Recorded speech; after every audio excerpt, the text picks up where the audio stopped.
Hi, Dave here. So we're in the fourth of the purposes that relate to the relationship clock. That all ties to our overall vision called cultivate. We want to cultivate worship, we want to cultivate discipleship, cultivate ministry, and now we're talking about cultivating fellowship. Now, fellowship, what is that? Okay, I'm going to read a verse to you. Actually, I'm just going to quote it to you real quick. It's in Matthew chapter 28, 19 through 20. It's called the Great Commission. And it says, "Therefore go and make disciples of all nations, baptizing them in the name of the Father, the Son, and the Holy Spirit, teaching them to obey everything I've commanded you, and surely I'm with you always to the very end of the age." That's Jesus speaking. And the part of fellowship is the baptizing them in the name of the Father, the Son, and the Holy Spirit. Baptism is an outward sign of our faith and saying, I believe and I'm joining into God's family, and I'm going to build in community with the people of God's family. Community is a big deal. We do not grow in our faith without this. And so you've seen some different things about what community, what fellowship is. And there's a Greek word called koinonia that ties to the whole idea of fellowship, that connecting with other people.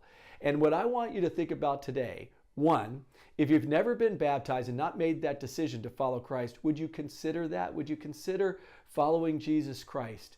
And then getting into a baptism, go out and get baptized. We go to the beach here because we live in Florida, but we can go out to the beach and get you baptized, and you could do that public profession of faith saying, I believe and I'm joining into the family of God. We just had some people get baptized just a couple of months ago, and they're already joined into a bunch of different things, the kids and the parents. It's awesome to see they're getting into the family. So what do we need to do to have that community and that fellowship? Well, yes, we can eat. That's a good thing. Hang out with each other. But it's also about hanging out in Bible study, but also more than that. It's about just doing life together, going through the difficult things together, going through maybe having to cry together, laugh together, just kind of hang out with each other and do it with Jesus at the center of it all. Isn't that a great thing that we could do that? So I want you to think about the theological side, which is coming into the family of God, making that decision to follow into the family of God and to say, yes, Lord, I am being baptized into your family and I'm joining into that family. That's what fellowship's about.